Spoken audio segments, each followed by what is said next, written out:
Hello, welcome to Wellbeing. I'm Guy Murphy. Today my guest is Denis Stewart, a herbalist and naturopath who has been practicing here in Newcastle for 50 years and hosts a show here at 2NUR called Health Naturally.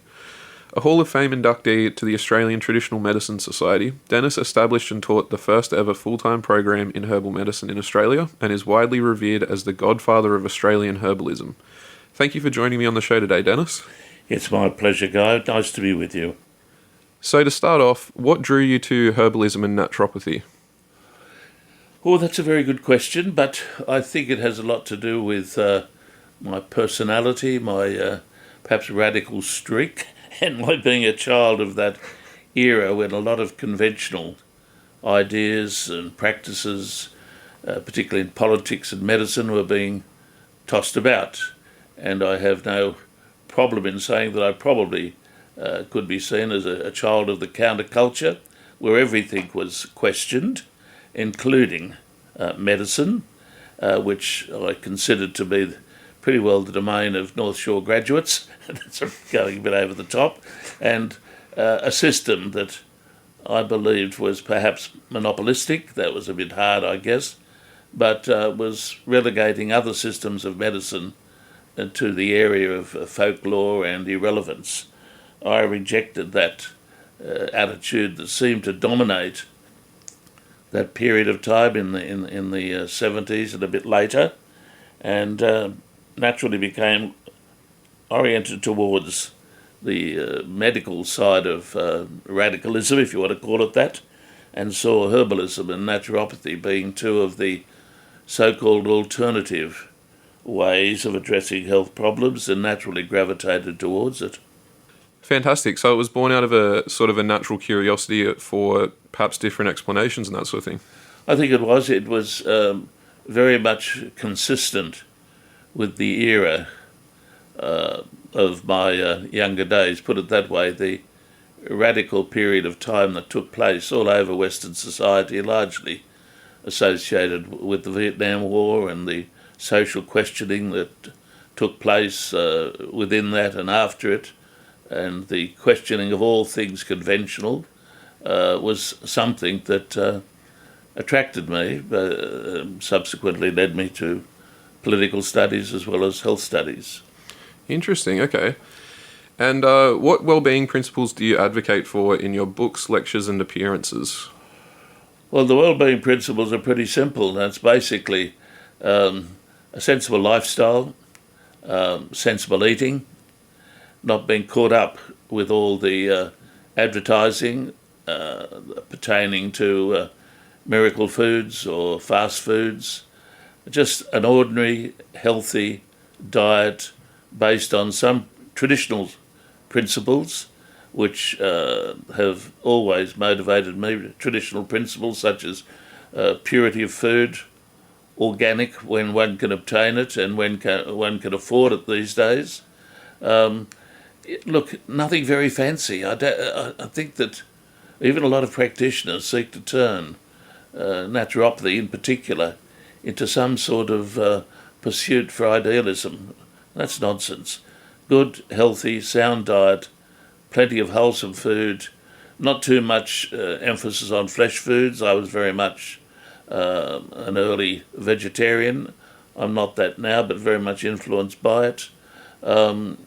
Look, that's about all, and wherever possible, taking initiative to look after yourself and see at the end of the day, your health is pretty well your responsibility, and the more you become interested in it and involved in it, the more you feel confidence about taking some sort of care over yourself, and that came very much out of the era that I grew up in, care over yourself and less dependent on a system of medicine that is monolithic and increasingly breaking down at many levels. So my principles, I think, are probably more appropriate than ever today.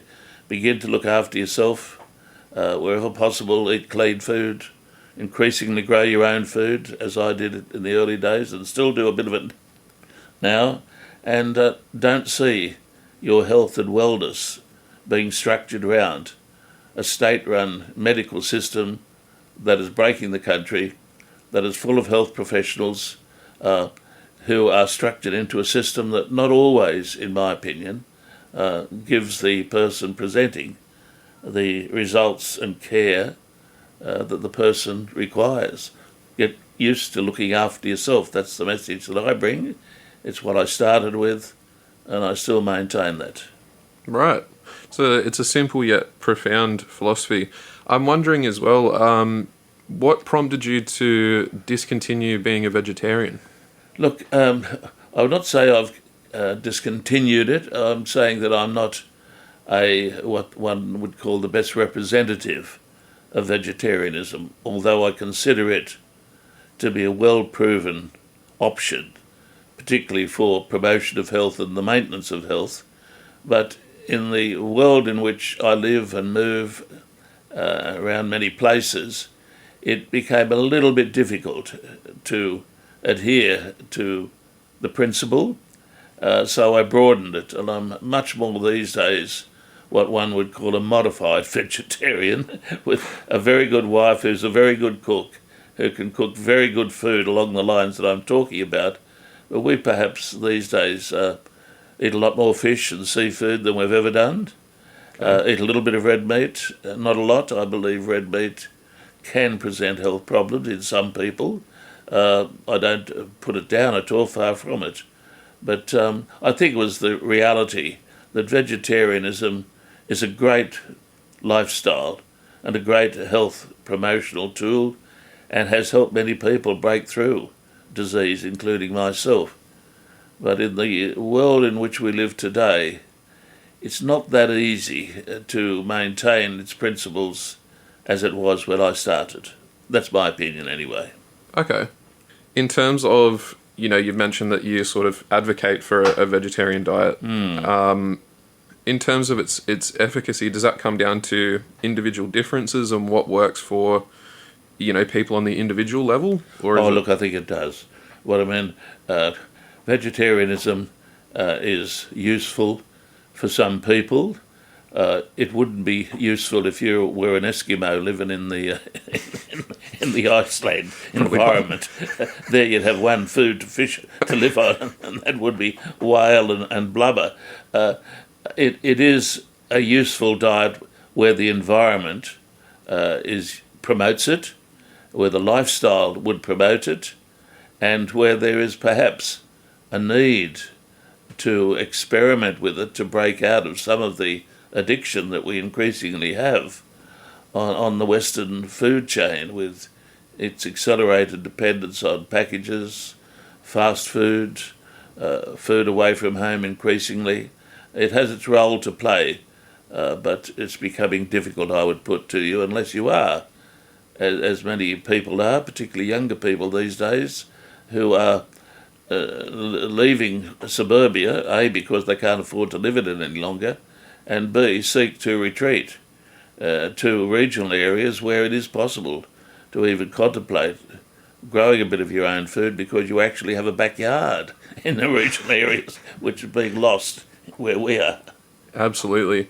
I think now would be a good time to discuss as well the Mediterranean diet.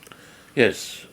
Well, there would be no one that I know of that has promoted the Mediterranean diet more than myself, primarily because I think it embodies a lot of the principles, certainly that I believe in and that I have promoted over so many years, and moreover, it has pretty well proven itself to be a therapeutic dietary program, in as much that the foods that characterise it mainly all have been shown to have some significant contribution to good health. The emphasis, for instance, on seafood, the emphasis on raw foods, the emphasis on olives, the emphasis on eggplant, the emphasis on goat's milk and yogurt, the emphasis on red wine, all those sorts of things which characterise the Mediterranean diet. If you look at them, each one of them can be seen to convey not only some nice tasting food and some good companionship associated with it, but convey a lot of possibility of health coming from it. Okay. And what are some of the health benefits of the Mediterranean diet? Well, I think if you look at, if you use perhaps something that is characteristic of the Mediterranean diet, and that is olive oil, I am more convinced than ever that that explains why amongst people coming from the Mediterranean they seem to be free of some conditions that we see in Anglo countries. For instance, olive oil is not only a useful accompaniment to food, but it is a great safeguard against liver and gallbladder problems. Herbalists, naturopaths have known for very many years that the treatment of some levels of disease of the gallbladder can be helped dramatically by encouraging people to use olive oil. And so in my experience, I haven't seen too many people from the Mediterranean that have presented with conditions relative, say, to the gallbladder. We know how it works that way. Similarly, with olive oil, it's, if one is using it regularly, and I have encouraged, say, 30 mils a day as a useful amount to use of extra virgin olive oil, one will buffer a common condition that occurs in Anglo countries, which is reflux. And if one uses olive oil regularly, that will encourage excellent bowel functioning. Very difficult to become constipated, which is the bane of the Western world, particularly Anglo countries. Using olive oil in that way as a safeguard, knowingly or unknowingly, explains, in my opinion, why olive oil is still underrated, terribly underrated in Anglo countries. You're listening to Wellbeing. My guest today is herbalist and naturopath Denis Stewart. And is the efficacy of the Mediterranean diet due to, the variety of foods that are contained within it, or is it other things as well?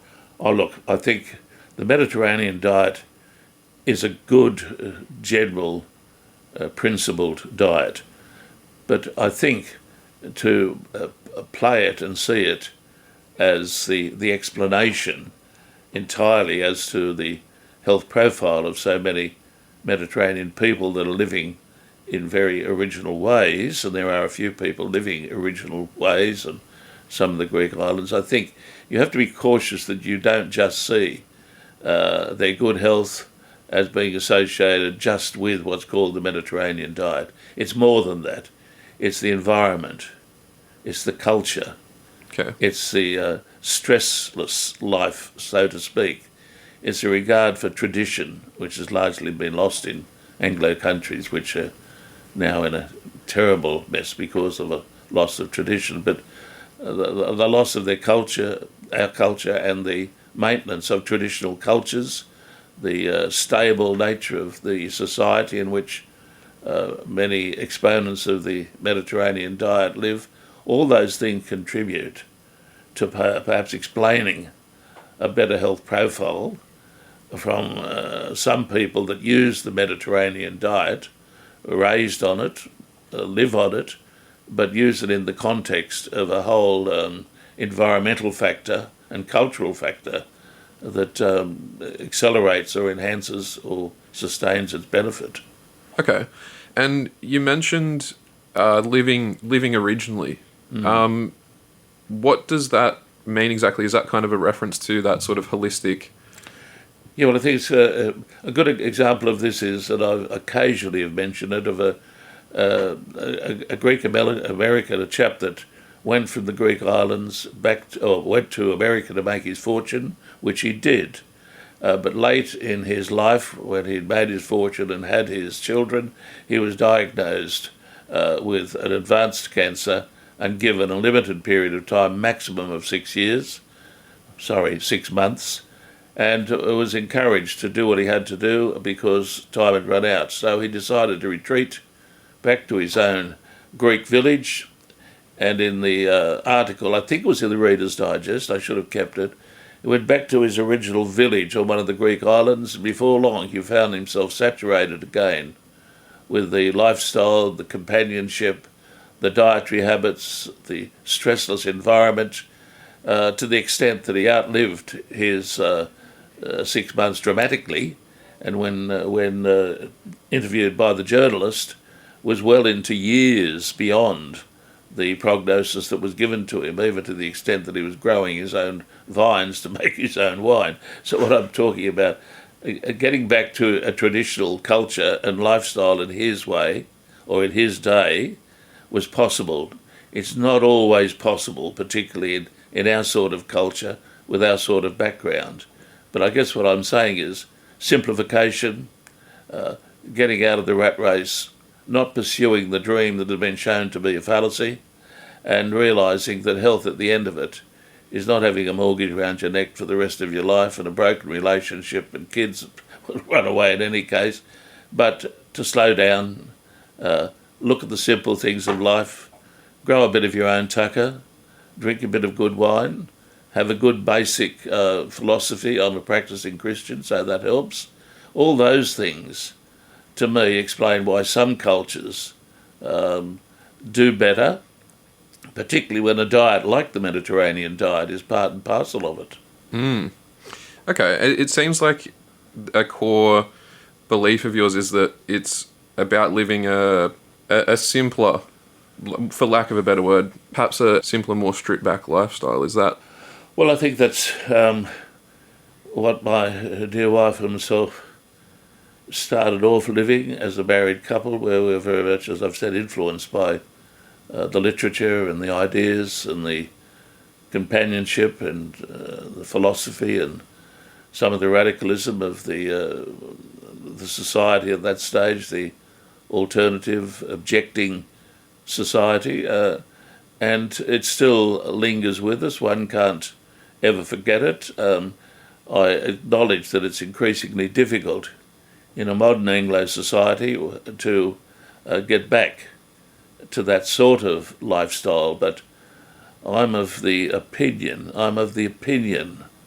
that we are going to be forced back to that which I experienced in my very early days of a different society. I believe strongly that we will be obliged as a society to drift away from this pursuit in materialism, and as a result take on board, whether we like it or not, many of those principles that were espoused and seen as radical when I was a young man. I think they're going to be forced on us.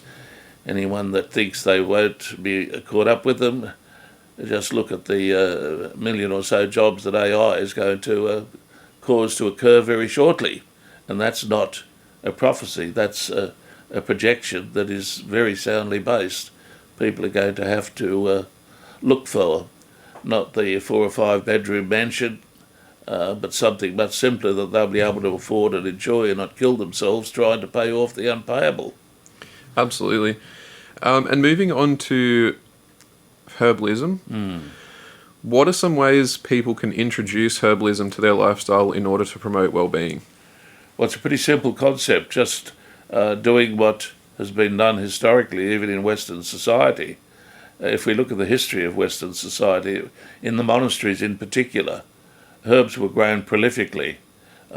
In those days, the monks were healers as well as great spiritual leaders, and the herb garden was seen as accessible and drawn on to treat many of conditions that could be treated with herbs. And these days, that principle sustain or can be sustained. For instance, in a garden, I can't see any reason why a person couldn't have a good bed of chamomile. Chamomile tea is the European medicinal herb par excellence for dealing with many functional conditions of the gastrointestinal tract. The use of that herb direct from the garden or allowed to dry holds a lot for people that experience the up and down of what we call functional gut conditions. Lemon balm, for instance, is a great herb that I've promoted to be grown around the home. It's the herb that bees adore, and at a time where we've nearly wiped out bees as a result of our absurd pursuit after a mite that, in my opinion, from the start couldn't have been beaten, the growing of plants now that encourage bees to revisit us is very important. And lemon balm in my studies, not only my studies but my knowledge, is the favourite herb that should be grown around the house to encourage bees, but more importantly, it's a great remedy for conditions that afflict the gut, that are based on anxiety or tension or worry. Instead of people racing off and getting something pharmaceutical, a bed of lemon balm allowed to dry, and a couple of cups of lemon balm tea a day. That's the indication for it in German herbal medicine, where German herbal medicine leads the world in its basis. Lemon balm and its chemistry is seen as being a very useful natural medicine to address many anxiety-based conditions of the gut. So there are just two, and one could go on and talk more and more. I have so many plants growing around my home. I have numerous trees of Vitex agnus castus, which is a Mediterranean herb that I've spoken about on my program, that has a significant relationship to hormone imbalance and is a favourite Mediterranean remedy for addressing things like irregular periods, functional infertility, all of which I have demonstrated to be very effectively resolved by using the berries of Vitex agnus castus. My cottage in the Hunter is known as Agnus Castus Cottage, and we have a number of beautiful examples of that tree and the berries of it. The berries of it can be harvested, dried, converted into a tea, and again used for many conditions, irregular periods, premenstrual tension in particular, and in even more serious conditions they can be used. So look, one can go on and on and on, and one never stops. And many of these things can be grown literally in the backyard, if we still have a backyard. Right. If we still have a backyard. Yeah. Rightio. And how has your work influenced the acceptance of herbal medicine within mainstream Australian healthcare? I'm not sure that it has. I used to say to my students, and I lectured in herbal medicine for well over 40 years, both within the confines of this university, where my course was actually taken over by the university and used as a prototype for the bachelor's degree that I also participated here with Professor Wills and Professor Cliff Elliott. I used to say that there would become a day when this system of medicine based on the plants of nature, natural medicine, would become part and parcel of the mainstream. Has it? No. Will it ever be? No. Why?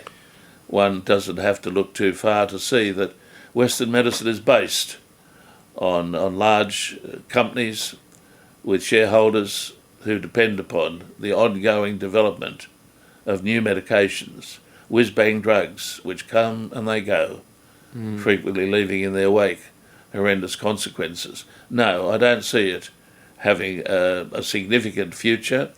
It will be up to individuals. It will be up to the dwindling number of professional herbalists, and they are dwindling, regardless of what the associations say. My observation is that they're dwindling. It will dwindle because the nature of modern medicine, the industry that supports it, and the government that is locked into it, make it very difficult to see it become part of the mainstream. Now, having said that, some of my best students over the years have been medical practitioners, some of whom are my best friends, one of whom I frequently have, and my wife and myself we frequently have dinner with my colleague and her husband in Hamilton. She's a wonderful, empathetic doctor who, where possible, espouses the virtues of natural medicine, but I suspect finds it difficult to embrace and embody it within the system. So at the end of the day, it will be up to herbalists that still are content to practice along the traditional, safe, proven lines. I don't see it being embodied in the conventional structure whatsoever. Okay. But despite what many of my colleagues think, many of whom would see me as a traitor to the cause for saying that. Okay. But I have a right to say that. Absolutely. And I'm not being pessimistic. Okay. I'm being realistic. You mentioned, that the numbers of naturopaths are dwindling and that sort of thing. Do you think that it's necessary for mainstream Australian healthcare to sort of intervene or to push these ideals for naturopathy to survive and to thrive? I think there's a big, that most unlikely, because the Western model of medicine is what we call the biomedical model, and thank God for it. Everything I say about herbal medicine and naturopathy must not be seen as presenting it as an alternative. I see it as perhaps at times being an alternative, but frequently I see it as an accompanying system, if only we're allowed to be so. So I don't think that there would be a big move within the mainstream because of its emphasis on a rigid biomedical procedure. And the problem with naturopathy, and particularly herbal medicine, it's no problem to me, but the problem is that many of the herbs we use do not contain a single chemical constituent that can explain the claims or the benefits observed from them. Now, this is a big hurdle which I doubt can never be overcome, because herbalism is a very traditional profession or science or art. It's a bit of science and a bit of art, which is based on the principle of empiricism.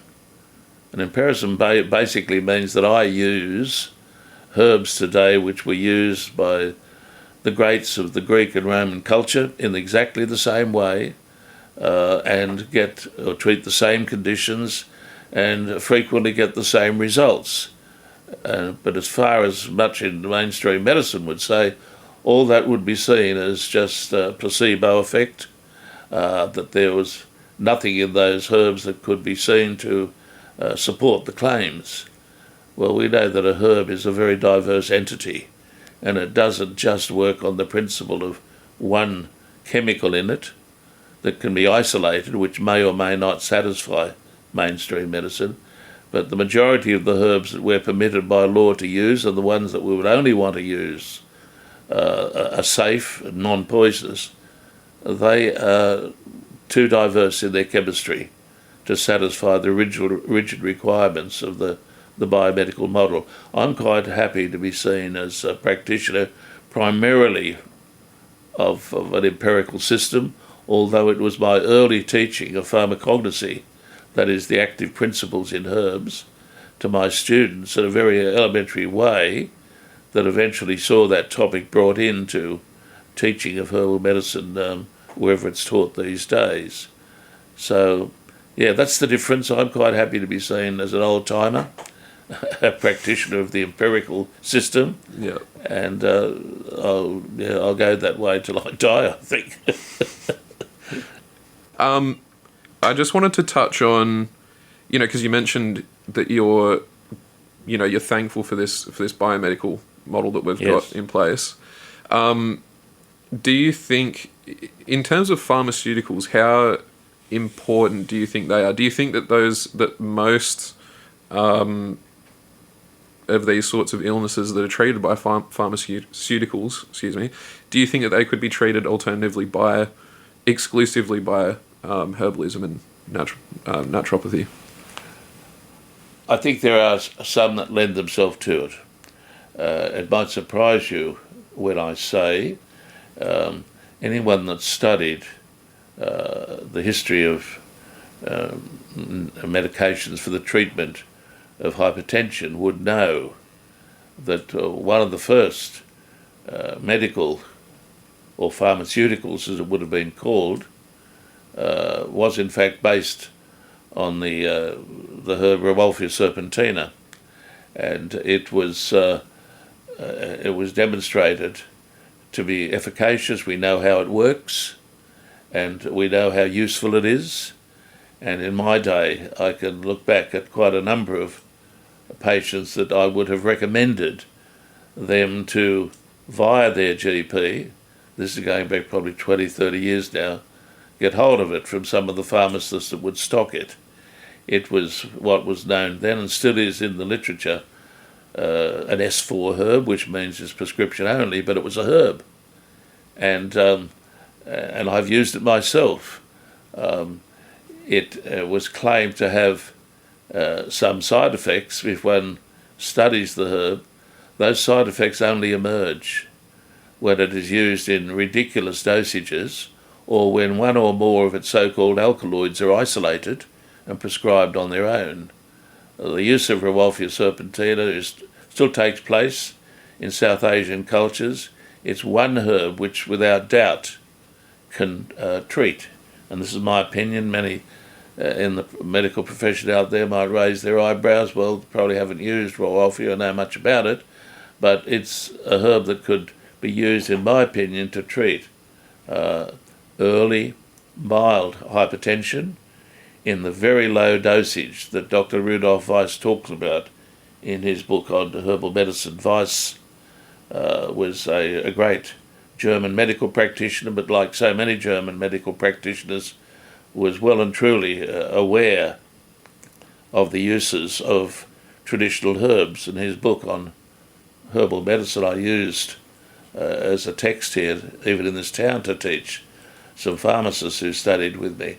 And in that book, Weiss talks about and explains the benefits of that one herb that is an example of a herb that, in my opinion, could be used quite adequately and credibly and scientifically, if you like, to address some levels of hypertension.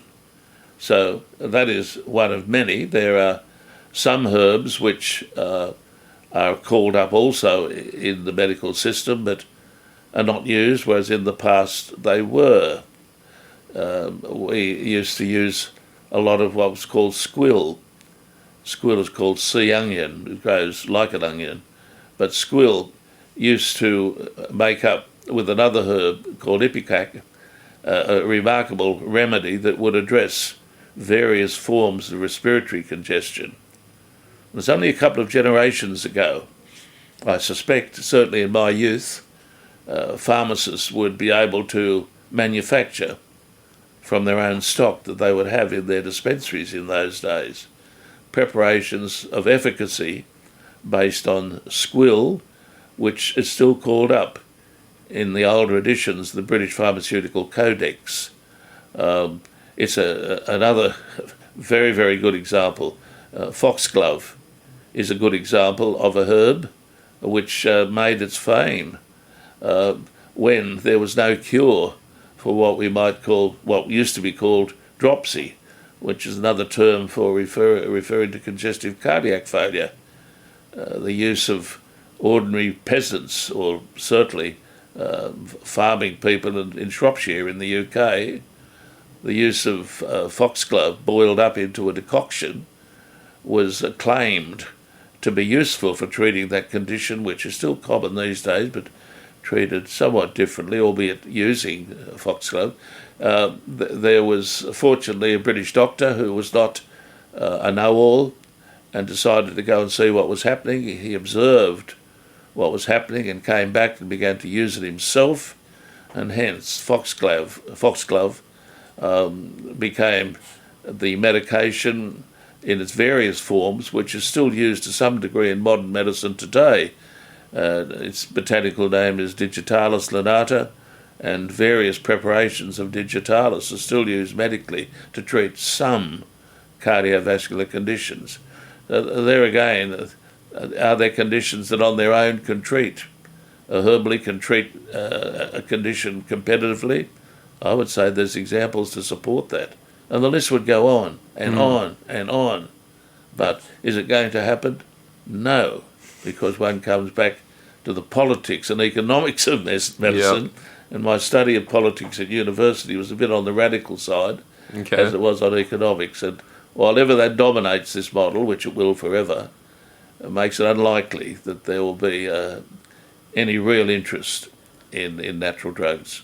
You're listening to Wellbeing. My guest today is herbalist and naturopath Denis Stewart. So it seems that you believe that it's a little bit too radical, these ideas, to be accepted by mainstream Australia. Is that correct? Okay. I do. There are always dissenters, and some of those have been people, as I've said, who have been educated in the biomedical system, but who have been broad enough in their thinking to see that there are more than one way to explain any reality, and have taken it on board.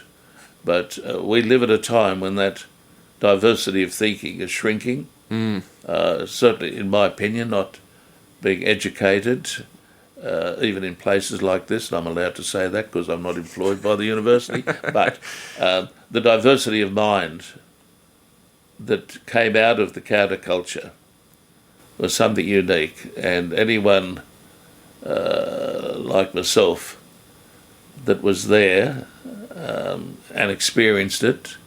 I didn't smoke dope or anything like that. Plenty of my students did, by the way. But anyone was there can take on board what I'm saying, that the thing that came out of it was a different way of looking at things. Yeah. And I'm not sure that that's the situation today. But look, I'm an old man. Things could change. I haven't Absolutely. got much time left. Well, that's what I was going to come to next.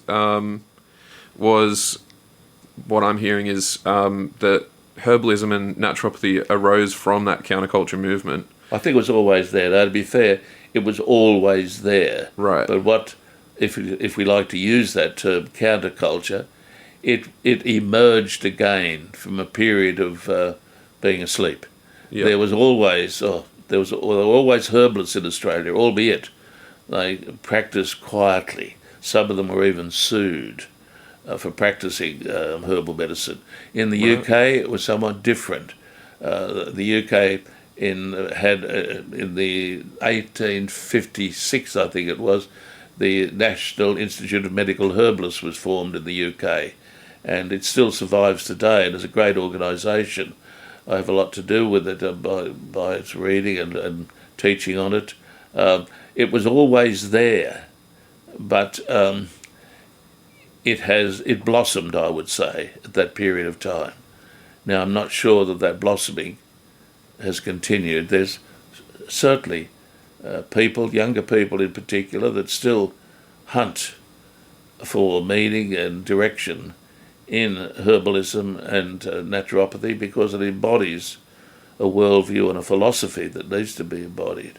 But I think the reality of it is that it will be difficult to see that momentum sustained. I hope it does, but I think I have a right to say that on this I'm a little bit pessimistic. Yeah, understandably so. I mean, I agree with you in terms of what you mentioned about people's thinking generally these days.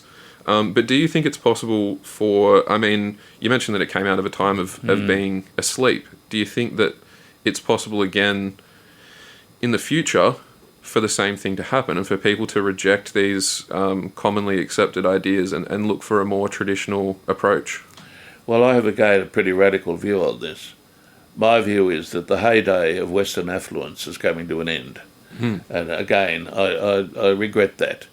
My study of politics, sociology and other things allows me to see that the dream that's being pushed still by our asleep politicians fails to face up to the reality of what's happening at a planetary and at a social level.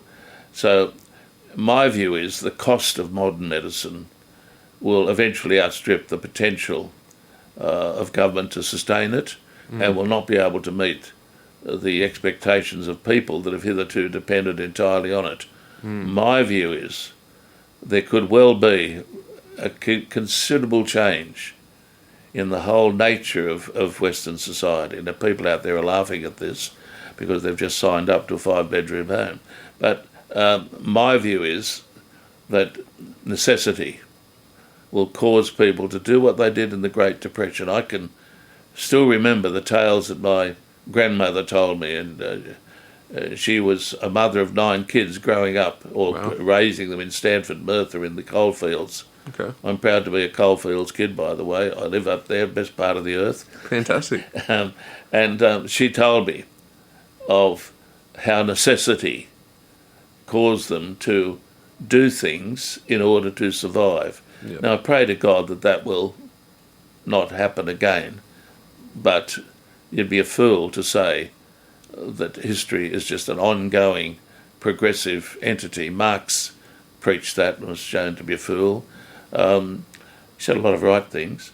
But no, my view is that necessity will cause a re-evaluation of our lifestyle and the need to take responsibility increasingly for health, increasingly, and to look for softer remedies, many of which will plug the gap and take a bit of the load off the system. So I think necessity. Is We'll what drives it. see a revival of interest in traditional things by those which, out of necessity, would have to avail themselves of this. Even the idea of, for instance, taking responsibility over the procurement of your own food. People look at that as if it's daydreaming.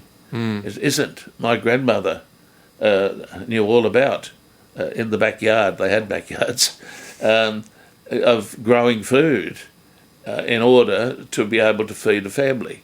We talk about the cost of food now outstripping the ability of some people to pay for it. Yep. You don't have to be a pessimist to see that this could be a hint that the dream time, despite the proponents of it, most of whom are very wealthy, they can afford to push the dream, Yep. that the dream time is coming to an end, and more, this is what I see. Get back to simpler times when people had time to live, had time to spend with their kids, didn't look for mansions, didn't require two people to be working till the end of their life or separated trying to do so, but a different society where simpler things prevailed. And people say, oh, he's a Luddite, he's resisting all those things of modern times. No, I'm not a Luddite. That's the reality of the world. Absolutely. We're Luddites. I'm a bit radical on these. I wanted to also touch on Germany. You know, you've mentioned that it's a bit of a hub by the sounds of things and it's where, to my correct me if I'm wrong, but I believe you said it was sort of where this originated in modern history. Das ist recht. What's that, sorry? Das ist recht. Ich spreche Deutsch, aber nicht sehr gut. Unfortunately, I can't speak German. But It was taught to me in my schooling at what used to be called Newcastle Tech High, and it still lingers, and it helps me at times to wade through some of the German literature. Oh, fantastic! Great fan of German culture, the better side of it, that is, and incredible regard for the writings of the German doctors and herbalists. Yeah, amazing. What I wanted to ask specifically was, is it more widely accepted in mainstream thinking in Germany? Yeah. Okay. Yeah. I think they call them Heilpraktiker in Germany, and they're a group of medical practitioners that would have no problem in prescribing a herbal or a homeopathic preparation. Whether or not it is as gung-ho as it used to be, I'm not sure. But many of my older patients who came from Germany, I see many elderly patients that came out to Australia after the war, tell me that that system of medicine still prevails. And in places like France, for instance, France is I consider to be the homeland of homeopathic medicine, which is one of the most controversial systems of medicine, which I myself have practiced and taught at the academic level. I guess what I'm saying is on the continent, there are various systems that have been taken up. Lynn Payer wrote a wonderful book called Medicine and Culture, and in that book she outlines the differences between Western Anglo medical practice related to that culture and the culture of the continent, Germany and France, which is a good read for anyone who wants to look at the practice of medicine from a sociological and even political perspective. So I think in Germany, And also in France, there is still an openness to accept, where appropriate, it's not always appropriate, but where appropriate, to look for a natural drug rather than a heavy pharmaceutical. Absolutely. And it seems like, your approach and this model, this system, is pretty much all-encompassing. I mean, you've mentioned culture, politics, sociological factors. So that's, do you think that they go hand in hand, and when one changes, the other one has to, or?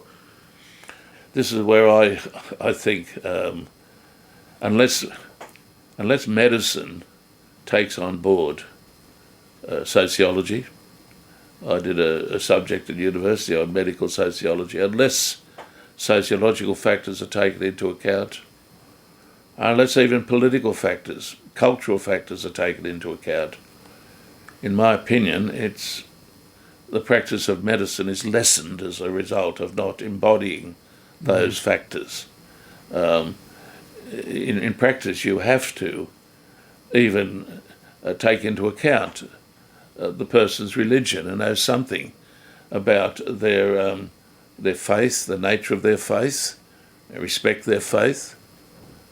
I've very frequently encouraged them to pursue their faith, which would probably be an anathema now in modern medicine, where, oh no, you shouldn't do that. But I guess what I'm saying is, in my opinion, and I've got to keep coming back to this, in my opinion, medical practice, naturopathic practice, herbal medicine practice has to embody a lot of factors that aren't just related to writing a script or to running a test or something like that. It's much more embracive.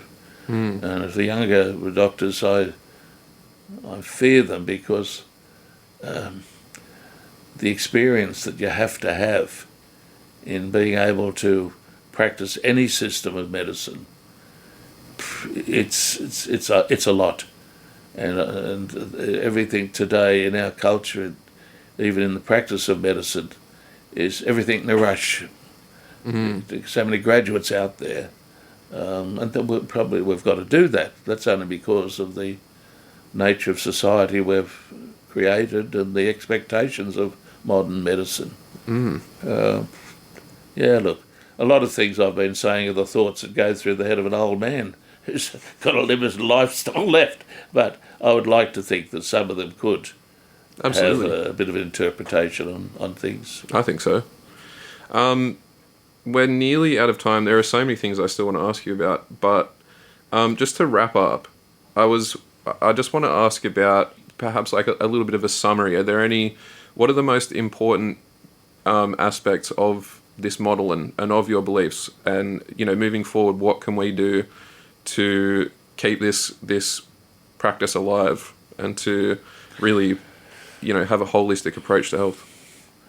Well, I'm going to say something really radical now. I think some of the teaching institutions that still teach herbal medicine and naturopathy need to be very cautious that they don't sacrifice their teaching and the traditions of that teaching to the demands of modernity in order to get acceptance.